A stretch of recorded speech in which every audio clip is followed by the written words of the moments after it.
नमस्कार। कहता बेगूसराय बढ़ता बेगूसराय के इस खास मुहिम में आज वॉइस फॉर एसएससी के लिए हमारे पास सूरजदीप जी आए हैं, जो एनटीपीसी एस्पिरेंट्स हैं और प्रतियोगी परीक्षा की तैयारी करते हैं। जिस तरह से बेरोजगारी बढ़ी है, कहीं ना कहीं युवाओं के दिल में बहुत चुभन सी है। मेरी ही दो पंक्ति है कि चकाचौंध दुनिया में उससे प्यार होना, चकाचौंध दुनिया में उससे प्यार होना, दिल को खटकता है बेरोजगार होना। बेरोजगारी की एक बड़ी समस्या पर बातचीत करने के लिए voice for SSC, railways and NTPC student में हमारे साथ सम्मिलित हैं सूरजदीप जी।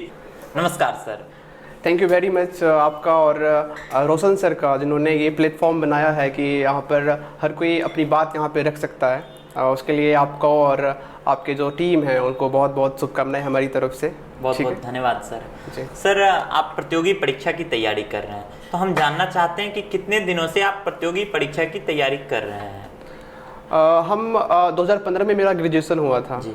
तो उस समय से हम 2014 में नई सरकार आई थी, तो काफ़ी होप था उससे कि ये सरकार जो है रेगुलर वैकेंसी लाएगी।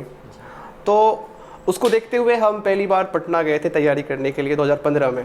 तो मुझे लगा कि ये लास्ट तक, जैसा कि पेपर में आया भी था उस समय कि लास्ट दिसंबर महीने तक, मैं बात कर रहा हूँ 2015 की, कि भर्ती आएगी। तो उसी को टारगेट करते हुए हम तैयारी के लिए गए थे पटना। तो लगातार हम तैयारी कर रहे थे, लेकिन भर्ती नहीं आ रही थी। फिर हम वापस आ गए पटना से अपना कोर्स ख़त्म करने के बाद। जब वो वापस हम आ गए तो फिर एक बड़ा सा गैप हो गया वैकेंसी आने तक में। तो आप समझ सकते हैं कि, और आप कहिएगा कि मेरा टारगेट हमेशा से रेलवे रहा है। कारण उसका ये है कि हमारी अंग्रेज़ी मतलब कि अच्छी नहीं रही, और हमने कोशिश भी नहीं की उसको बेहतर करने का, क्योंकि हमारे पास ऑप्शन था रेलवे। अगर ऑप्शन नहीं होता तो फिर करना ही पड़ता एसएससी के लिए। तो उसमें एसएससी अंग्रेजी तो मस्ट है। तो जी सर, अभी एसएससी की आप तैयारी कर रहे हैं, रेलवेज की तैयारी कर रहे हैं, एनटीपीसी की तैयारी कर रहे हैं, लेकिन वर्तमान सरकार में प्राइवेटाइजेशन एक बड़ा मुद्दा है और बहुत सारे कंपनीज को लीज पर दिया जा रहा है। रेलवेज की हो जाए या बहुत और अन्य औद्योगिक चीज़ों को लीज पर दिया जा रहा है। तो इस पर एक युवा छात्र क्या सोचता है? देखिए, यहाँ पे प्रॉब्लम ये नहीं है कि आप उसको प्राइवेट कर रहे हैं। प्रॉब्लम ये है कि आप ठेकेदार को दे रहे हैं, कॉन्ट्रैक्टर को दे रहे हैं। अगर आप प्राइवेट कंपनी को देते हैं एक प्रॉपर रूल के अनुसार, कि अगर प्राइवेट कंपनी ही आप एग्जांपल दीजिए, आप उसको बताइए कि एक मिनिमम सैलरी कितनी होनी चाहिए, ठीक है, और प्रॉपरली, जैसे कि अभी आप देखिए दिल्ली मेट्रो प्राइवेट है, लेकिन फिर भी वो टाइमली वो रिक्रूट करती है लोगों को। अगर उसी तरह से अगर रेलवे को प्राइवेट कर दिया जाता है तो कोई दिक्कत नहीं है, अगर उस तरह से इम्प्लीमेंट किया जाए। अगर समय समय पर, जो रेलवे तो बिना मेन पावर का नहीं चलेगा, ठीक है, तो मेन पावर तो उसमें लगेगा।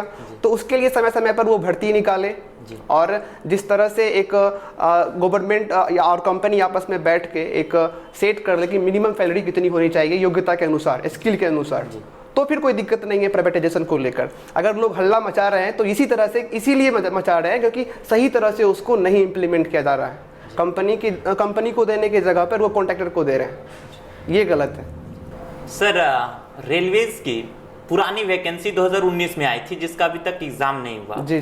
तो कहीं ना कहीं बच्चों के दिल में एक खटक सा रह जाता है कि एग्जाम नहीं हो रहा और पढ़ना छोड़ देते हैं। बिल्कुल। तो आप जैसे युवा क्या कर रहे हैं? देखिए, होता क्या है कि जब एक वैकेंसी आती है, नोटिफिकेशन आती है जब किसी भर्ती की, तो वो केवल हम युवाओं के लिए एक नोटिफिकेशन नहीं होता है, एक उम्मीद होती है, एक आस होती है कि जिसके बुनियाद पर हम ये कल्पना करते हैं कि आने वाला कल इसको हम अगर क्रैक कर लेते हैं इस वैकेंसी को, तो आने वाला कल हमारा क्या क्या बदल सकता है। जिन चीज़ों के लिए हम सेक्रीफाइस कर रहे हैं आज के दौर में, कल मुझे वो नहीं करना पड़ेगा। वो सारी चीज़ें हम कर सकते हैं इस जॉब को क्रैक करके। तो ये सोच के साथ लोग तैयारी करते हैं। और फिर जब एग्ज़ाम नहीं होता है समय पर, और फिर उसके बाद गवर्नमेंट की तरफ से कोई प्रकार का उनकी तरफ से कोई नोटिस नहीं दिया जाता है कि क्यों एग्ज़ाम पोस्टपोन किया जा रहा है, क्यों एक्सटेंड किया जा रहा है, तो फिर एक ज़बरदस्त निराशा आती है। और देखें तो व्यक्ति, जो स्टूडेंट होते हैं, वो डिप्रेस्ड हो जाते हैं, और डिप्रेस्ड होकर वो फिर सुशांत जैसा घटना कर देते हैं। तो आज एक सुशांत जो कि आपको न्यूज़ में दिख रहा है, जी। ये तो गलत है। मतलब अगर कुछ गलत हुआ है तो वो एक रिजल्ट पर जाना चाहिए कि क्या बात है। लेकिन आप एक सुशांत जो सुसाइड किए हैं उन पर आप बहुत बड़ा बहस कर रहे हैं। यहाँ पर तो अनेकों सुशांत बनने जा रहे हैं, उनकी खबर आपको, उनकी सूद क्यों नहीं है आपको? सर आपने बहुत अच्छी बात करी है जी। और छात्रों की उम्मीद कहीं ना कहीं एग्जाम पर टिकी होती है जी। लेकिन मोदी सरकार ने कहा है कि आत्मनिर्भर भारत, जी। इसमें सरकारी नौकरी खत्म होने के कगार पर जी। है। तो आप लोग इसको कैसे देख रहे हैं? देखिए, आत्मनिर्भर भारत इन द सेंस कि अगर आप कह रहे हैं आत्मनिर्भर बनाना चाह रहे हैं तो उसके लिए तो आप कोई पॉलिसी लाइएगा। सबसे पहली बात कि आप अगर कोई पॉलिसी लाते हैं तो उस पर आप आके बताते नहीं हैं, मीडिया आपसे सवाल नहीं करती है कैसे आप उसको इम्प्लीमेंट कीजिएगा। ठीक है, केवल कह देने मात्र से नहीं होता है। ये सरकार केवल स्लोगन, हम देखिए हम हमारी उनसे कोई पॉलिटिकल हमको नेता नहीं बनना है, ठीक है, लेकिन जो मौजूदा सरकार है उनसे हमारी सवाल है, क्योंकि सत्ता में वो हैं तो सवाल तो हम उन्हीं से पूछेंगे। कौन कौन से सवाल आप सरकार से पूछना चाहते हैं सर? सबसे पहली बात कि जैसा कि आपने बताया कि आत्मनिर्भर वाली बात की सरकार गवर्नमेंट जॉब को ख़त्म करके आत्मनिर्भर बनाने के लिए, तो वो नई कंपनी को यहाँ पर जैसे इजी डूइंग बिजनेस जिसको कहते हैं कि बाहर की कंपनियाँ यहाँ पर आएँ और बिजनेस करें, तो फिर उससे क्या होगा कि यहाँ के युवाओं को रोजगार मिलेगा उन चीज़ों से। तो ऐसा होता आपको दिख रहा है क्या? अगर ऐसा है, अगर ऐसा हो जाता है तो फिर सही है, तो फिर हमें कोई दिक्कतें नहीं है सरकार से। अगर ऐसा आप कर पाते हैं तो बेहतर है, लेकिन जब तक कि आप ऐसा कर नहीं पाते हैं तब तक आप इसको रोक के नहीं रख सकते, क्योंकि ये बढ़ता जा रहा है लगातार और वो फिर बहुत बड़ा प्रॉब्लम कर सकता है। जिस तरह से आप जनसंख्या को देख रहे हैं उसी तरह से ये बेरोजगारी विस्फोट भी आपको एक बहुत बड़ा दिक्कत दे सकता है। सर जिस तरह से टेक्निकल डिग्री जिस युवाओं के पास नहीं है, आने वाला वक्त कहीं ना कहीं उसके लिए अंधकार में है। बिल्कुल। तो इस तरह से जिसके पास टेक्निकल डिग्री नहीं है वो बच्चा क्या करे? सरकार से लिए आप क्या अपील करना चाहते हैं? जैसे कि उन्होंने नया एजुकेशन पॉलिसी लाया है, बहुत बढ़िया है, लेकिन तब बढ़िया है जब आप उसको इम्प्लीमेंट कर पाते हैं। हमें इम्प्लीमेंट करना बहुत मुश्किल दिख रहा है, तो उस पर सरकार आके अपना सफाई दे। मीडिया उससे सवाल पूछे लेकिन नहीं पूछ रही है, वो आम आदमी से पूछती है कि ये बेहतर है या नहीं बेहतर है। मैं कह रहा हूँ कि जो एजुकेशन पॉलिसी आई है वो बेहतर है। वो आने वाला कल आपका जो अभी आपने बताया कि अभी स्किल नहीं है युवाओं के बीच, क्योंकि हम लोग तो ग्रेजुएट होने के बाद एक टेक्निकल डिग्रीज नहीं है, एक लेक्चरर बन सकते हैं ग्रेजुएशन के बाद। इसलिए देखते हैं यहाँ पर वक्ताओं की कमी नहीं है हिंदुस्तान में, क्योंकि यहाँ पे स्किल दिया ही नहीं जाता है। अगर आपको स्किल लेना है तो आप उसके बाद 12th के बाद अपना स्ट्रीम चेंज कीजिए, फिर आपके, क्योंकि अब देखें तो क्लास 6 से जैसा बताया गया है कि क्लास 6 से एक एंटरप्रेन्योरशिप दिया जाएगा जिसमें आप बच्चा जिसमें रुचि है वो चीज़ें वो करेगा। क्लास 6 और 7 से जब बच्चे आते हैं उसमें तो कैपेबल होते हैं कि वो सीखने की जो उनकी कैपेसिटी होती है वो ज़्यादा होती है, तो वो चीज़ें तो यहाँ हो नहीं रही है। ठीक है, अब अगर 12th के बाद धीरे धीरे कैपेबिलिटी घटती है, लाइबिलिटी बढ़ती है, ठीक है, तो उसको बैलेंस करना मुश्किल होता है। तो एक बहुत बड़े रिफॉर्म की आवश्यकता है। अगर जैसा एजुकेशन पॉलिसी नया आया है उसको अगर इम्प्लीमेंट कर पाते हैं सही से तो सही है, लेकिन वो तो होगा आने वाले कल के लिए। लेकिन प्रेजेंट में जो आपको दिख रहा है उसके लिए भी तो कुछ करना पड़ेगा आपको, तो उसके लिए तो कुछ आप बता नहीं रहे हैं। सर आप NTPC की तैयारी कर रहे हैं वर्तमान समय में, तो सरकार से क्या क्या शिकायतें हैं NTPC को लेके? सबसे पहले कि देखिए 2019 में भर्ती आई थी मार्च में NTPC की, तो मैंने आपको पहले भी बताया कि एक भर्ती जो होती है नोटिफिकेशन, वो स्टूडेंट के लिए केवल नोटिफिकेशन नहीं होती है, बहुत बड़ी आस होती है। तो उसमें टेंटेटिव डेट मेंशन किया गया था कि आपका एग्ज़ाम जून से सितंबर के बीच करा लिया जाएगा, ठीक है, और लेकिन जून से सितंबर के बीच पेपर नहीं हो पाता है। और उसके बाद जब सितंबर का महीना आता है तो एग्ज़ाम उधर से गवर्नमेंट की तरफ से एक नोटिफिकेशन आता है कि एग्ज़ाम आपका पोस्टपोन्ड हो गया है। चलिए सही है कि जानकारी उन्होंने दिया कि मुझे लगा कि हाँ उनके दिमाग में है, तो उन्होंने पोस्टपोन्ड का नोटिफिकेशन दिया। साथ ही कुछ दिनों के बाद उन्होंने बताया कि हमारे पास एग्ज़ाम कंडक्टिंग एजेंसी नहीं है, ठीक है, तो सबसे पहले हम एग्ज़ाम कंडक्टिंग एजेंसी को रिक्रूट करेंगे, फिर उसके बाद वो आपका पेपर करवाएगा। सबसे बड़ा मजाक तो यहीं पर है कि आपके पास ECA है नहीं और आप नोटिफिकेशन इशू कर देते हैं, ठीक है। फिर भी लोगों ने माना चलिए ठीक है कोई बात नहीं, आप कर लीजिए एग्ज़ाम कंडक्टिंग एजेंसी।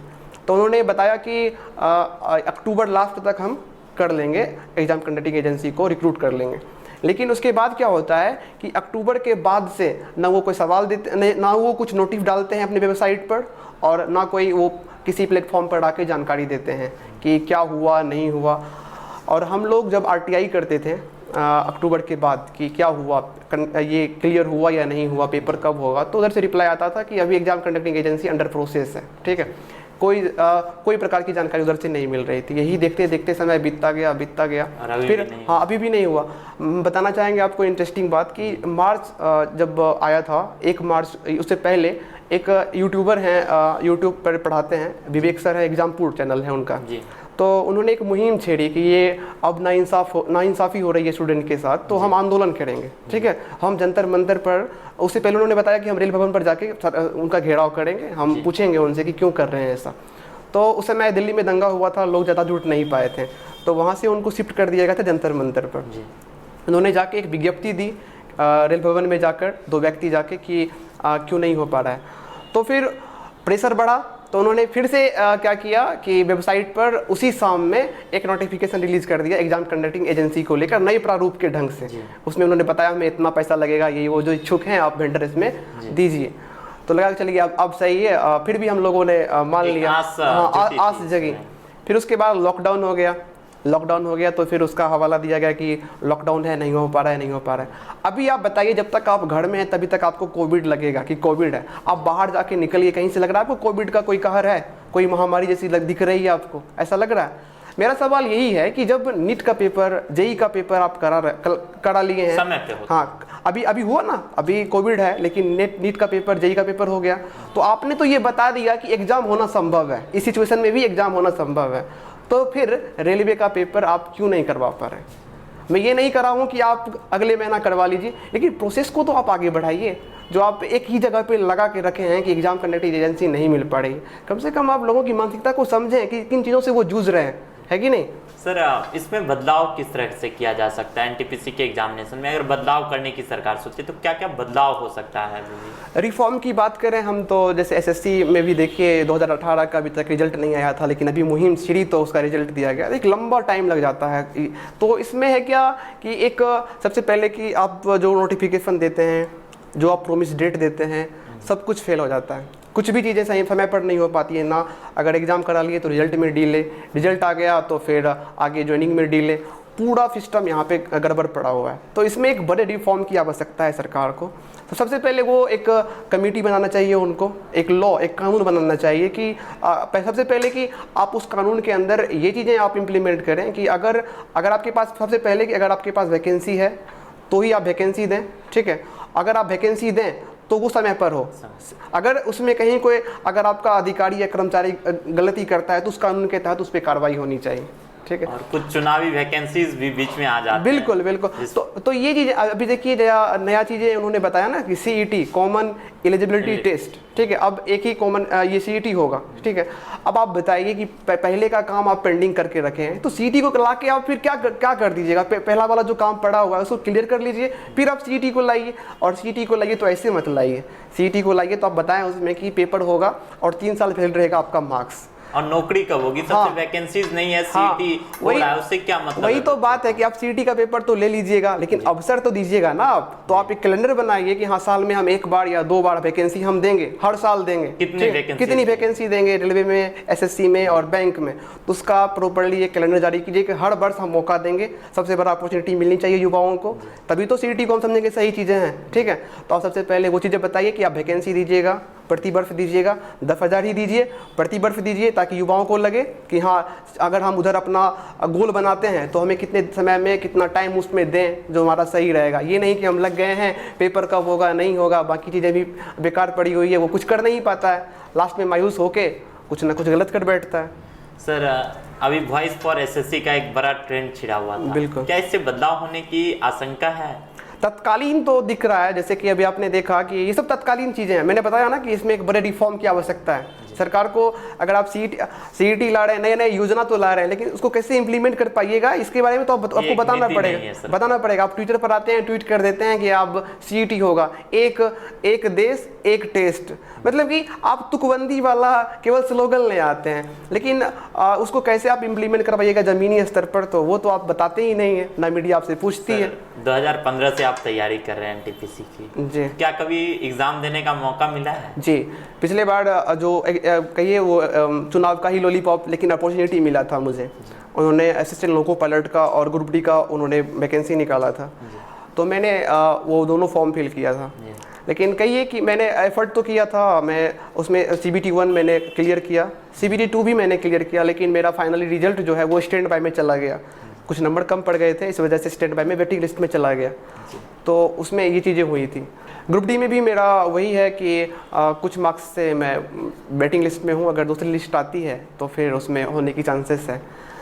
तो ये चीज़ें हैं, मैंने पेपर दिए हैं, 2 पेपर दिए हैं, लेकिन अवसर ही बहुत कम मिला है। तो मुझे यही डर लगता है कि अगर आप CET लाइएगा, पेपर लोग देगा, उसमें आप बताएं कि साल में 2 बार आपको मौका मिलेगा, लेकिन अवसर मिलेगा तब तो मोटिवेशन रहेगा। आने वाले युवा जो कल को 12th पास करेंगे, ग्रेजुएट हुएंगे, तो उन्हें ये लगना चाहिए ना कि हाँ, अगर हम उसमें टाइम दे रहे हैं तो। हमने अगर आपकी शिक्षा नीति से पढ़ी है तो हमको भी मौका मिलना चाहिए, नौकरी मिलनी चाहिए। बिल्कुल बिल्कुल। लेकिन अभी बेरोजगारी का बड़ा आलम छाया हुआ है।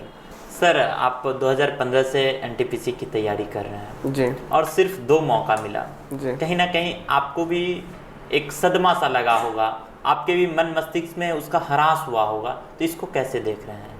देखिए, जब आप जिस चीज़ की तैयारी कर रहे हैं, आप तैयारी, पहली बात तो आप तैयारी इस बिहाफ पे कर रहे हैं कि आपको अवसर दिया जाएगा, आपके साथ नाइंसाफ़ी नहीं होगी, ठीक है, और आप उस हिसाब से आप अपनी प्रिपरेशन को तैयारी करते हैं आप, और फिर आपको जब अवसर नहीं मिलता, मैंने आपको बताया ना कि जब बच्चे तैयारी करते हैं कंपटीशन की या फिर कोई वैकेंसी आती है, तो एक उम्मीद होती है उनको कि हम अपने जीवन को, अपने लाइफ स्टाइल को बदलेंगे, जिन छोटी छोटी चीज़ों के साथ आज हम सेक्रीफाइस कर रहे हैं वो कल को हम उसको पूरा करेंगे। हमारा अलग मतलब कि इस पता है आपको, जब कोई घर में घर में कोई पूछते हैं जब, ठीक है, कि रिजल्ट आया या पेपर कब होने वाला है, क्या हुआ उसका, तो बहुत चुभता है उस समय कि उनको ये मौका हम ना दें, उससे पहले हम उनको सरप्राइज़ दें कि हाँ, वो रिजल्ट आ गया है, उसमें मेरा हो गया है, और या फिर हम जो तैयारी कर रहे हैं, वैकेंसी आ गई है, उसमें पेपर होने वाला है। तो ये सब मिल ही नहीं पाता है अवसर कि मैं उनको खुशी मतलब खुशी हो सके, मैं उनको खुश कर सकूँ। और मैं बताऊं तो कहीं हम रिश्तेदार में जाते भी नहीं हैं, क्योंकि अगर आप कहीं जाते हैं तो सबसे पहला सवाल होता है क्या कर रहे हो आजकल, और मेरे पास सवाल का जवाब ही नहीं होता कि हम क्या बोलें कि मैं क्या कर रहा हूं इस समय। सर, आपने अच्छा कहा कि हम कहीं जा नहीं पाते हैं। मैंने कुछ दिन पहले लिखा था कि स्टोर रूम जैसी हो गई है ज़िंदगी मेरी, स्टोर रूम जैसी हो गई है ज़िंदगी मेरी, कोई कुछ भी आकर फेंक जाता है। बिल्कुल। तो कहीं ना कहीं ये मायूसी थी। बिल्कुल, और ये केवल हमारे साथ नहीं हो रहा है, ये उन सभी के साथ हो रहा है जो करोड़ों छात्र, 3 करोड़ फॉर्म्स अगर गिरते हैं। लेकिन एक चीज़ आपको मतलब कि समझना पड़ेगा कि अगर मतलब हम कहते हैं ना, कोई भी चीज़ें उसकी मेजॉरिटी पर डिपेंड करती है। अगर आपके पास बहुमत है तो आप सरकार बना लेते हैं, तो बहुमत को सुना जाता है, ठीक है। अगर आपके पास भीड़ है तो सरकार आपकी सुनेगी। आप समझ सकते हैं कि यहाँ पर 2.5-3 करोड़ बच्चे हैं, फिर भी आपको नहीं लग रहा है कि अब वो चीज़ें सुनी जाए, इन चीज़ों को। अब एक बात बताइए, कितना दुर्भाग्य है इस देश का कि सबसे पहले यहाँ का युवा स्ट्रगल ही कर रहा है, केवल कि सबसे पहले वैकेंसी आई इसके लिए प्रोटेस्ट करते हैं, वैकेंसी आ गई तो पेपर हो जाए इसके लिए प्रोटेस्ट करना पड़ता है, फिर एग्जाम हो जाए तो फिर रिजल्ट आने के लिए केवल प्रोटेस्ट करके फिर हमको वहां तक, और मिलेगा भी नहीं, हाई कोर्ट में जाइए बंद हो जाएगा, फिर मामला कोर्ट पहुंच जाती है। तो कितना बड़ा दुर्भाग्य इस देश का कि आप हमेशा बोलते हैं हमारा देश युवाओं का देश है, लेकिन आप युवा को तो गलत जगह, गलत डायरेक्शन में ढकेल रहे हैं। वो अब बताइए कि कितने हम प्रोटेस्ट करें या तैयारी करें। अगर हम प्रोटेस्ट कर रहे हैं, कल को वो दे दे नोटिफिकेशन, ये डर रहता है मन में, तो फिर हम तैयारी में कैसे मन लगा पाएंगे, बताइए। तो ये चीज़ें बहुत दिक्कत है। आप सही देखिए, सबसे बड़ी बात है कि जब वैकेंसी आई थी तो 500 रुपये, 500-250 रुपये वो लिए थे पर स्टूडेंट, कम्युनिटी वाइज, ठीक है, तो उन्होंने लिया था। तो अगर मिला दिया जाए ग्रुप डी का और एनटीपीसी के एस्पिरेंट को, तो लगभग 2-2.5 करोड़ हैं, और उसको आप कैलकुलेट कीजिएगा तो 1000 करोड़ समथिंग होता है। तो अभी 17-18 महीना हो गया, आप एक बेकार बैंक में भी अगर उस पैसे को डाल दीजिएगा, वो बैंक जिंदा हो जाएगा। अब अगर नॉर्मल सा इसका इंटरेस्ट आप देखिए तो लगभग 150-200 करोड़ रुपया हो जाता है ये 17-18 महीने में। तो आपके पास पैसे भी तो हम दे दिए हैं पेपर करवाने के लिए, तो फिर क्यों नहीं करवा पा रहे हैं आप? प्रोसेस को क्यों नहीं आप आगे बढ़वा पा रहे हैं? क्या मतलब कि क्या मंशा है आपकी? आप ये कहिएगा कि आप बिजी रहते हैं मंत्री जी, तो आपको थोड़ी ना करना है। आपके नीचे चेयरमैन हैं, आपके नीचे बहुत बड़े अधिकारी हैं, कर्मचारी हैं, 20 भर्ती बोर्ड बना है जिसको केवल रिक्रूटमेंट पर ही ध्यान देना है। फिर क्यों नहीं हो पा रहा है आपका काम? कहीं ना कहीं युवा एक उम्मीद थी हमें कि ये पिछली सरकार से बिल्कुल अलग काम करेंगे, लेकिन वही ट्रैक रिकॉर्ड पर यही काम कर रहे हैं, कुछ भी अलग नहीं हो पा रहा है। ये एक उम्मीद थी, आप उम्मीद को मत तोड़िए। आप एक बार जो चीज़ें कहते हैं युवा मान लेता है आपका, देख तो रहे हैं ना। ऐसा कभी हुआ है कि किसी प्रधानमंत्री जो कुछ बोल रहे हैं और युवा उसको या फिर पूरे देशवासी एकदम से गंभीरता से थाली बजाने बोला, युवा थाली लेके तैयार रहा। हर चीज को आपकी बात सुनता है, तो आप मेरी बात क्यों नहीं सुन? की बात सुनी नहीं। बिल्कुल, केवल आप रैली में, केवल आप भाषणों में युवाओं को शामिल कीजिएगा, उससे अब नहीं होने वाला है। एक पेशेंस का भी पेशेंस होता है, ठीक है। अब उस पेशेंस की आप इम्तहान मत लें, नहीं तो जो आप एक तरह से जो आपकी क्रेडिबिलिटी खत्म हो रही है ना, तो फिर बहुत दिक्कत हो जाएगा आपको। इसलिए आप समझिए हमारी मानसिकता को, क्या कितना टूट चुके हैं, जो हमको प्लेटफॉर्म तलाशना पड़ रहा है। और आपका बहुत बहुत धन्यवाद कि आप हमको मौका दे रहे हैं इन चीज़ों पर बोलने का। वाकई मीडिया तो मौका भी नहीं देती है इन चीज़ों पर। अभी आप कभी आप देखें बेरोजगारी पे वो बात कर रहे हो, महंगाई पे बात कर रहे हो, इकोनॉमी पे बात कर रहे हो, उनको इन सबसे कोई मतलब ही नहीं है। मीडिया मनोरंजन का खेल है, बिल्कुल। तो लेकिन हम भी आपके साथ हैं और वॉइस फॉर एसएससी के लिए हम तमाम लोग आवाज़ उठाते रहेंगे। एनटीपीसी का एग्ज़ाम, रेलवेज का एग्ज़ाम, बैंक का एग्ज़ाम, जितने भी कॉम्पिटिटिव एग्ज़ाम हैं उनको जल्द से जल्द लिया जाए और इस मुहिम में आप तमाम लोग साथ दें। और यह दुर्भाग्यपूर्ण रवैया सरकार का बंद होना चाहिए और हम युवाओं को एक होने की ज़रूरत है जी। आपको टीवी स्टूडियो आकर वॉइस फॉर एसएससी के लिए आवाज़ रखने का मौका मिला, कैसा लगा यहाँ आकर?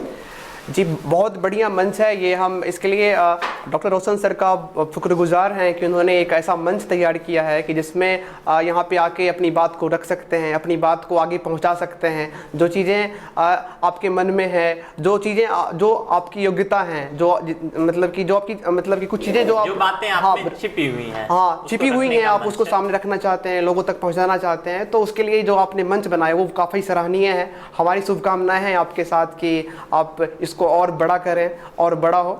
बाकी हमें मौका देने के लिए आपका बहुत बहुत धन्यवाद। आप भी सर वॉइस फॉर एसएससी में अपनी आवाज़ रखने के लिए आए, हम भी आभारी हैं। और हम युवाओं को एक होना होगा और इसी मुहिम के साथ आगे बढ़ते रहेंगे। आपका आना मेरे लिए सौभाग्यपूर्ण था, बहुत बहुत thank you very much. Doctor Roshan sir का एक फेसबुक ग्रुप है जिसे आप फॉलो कर सकते हैं, उस ग्रुप से आप जुड़ सकते हैं। ग्रुप का नाम है कहता बेगूसराय बढ़ता बेगूसराय। केबी स्टूडियो का यूट्यूब चैनल है स्टार्स ऑफ बेगूसराय, उसे आप सब्सक्राइब करें, आप उसे शेयर करें और लाइक करें। बाकी वीडियो देखने के लिए आपका बहुत बहुत धन्यवाद।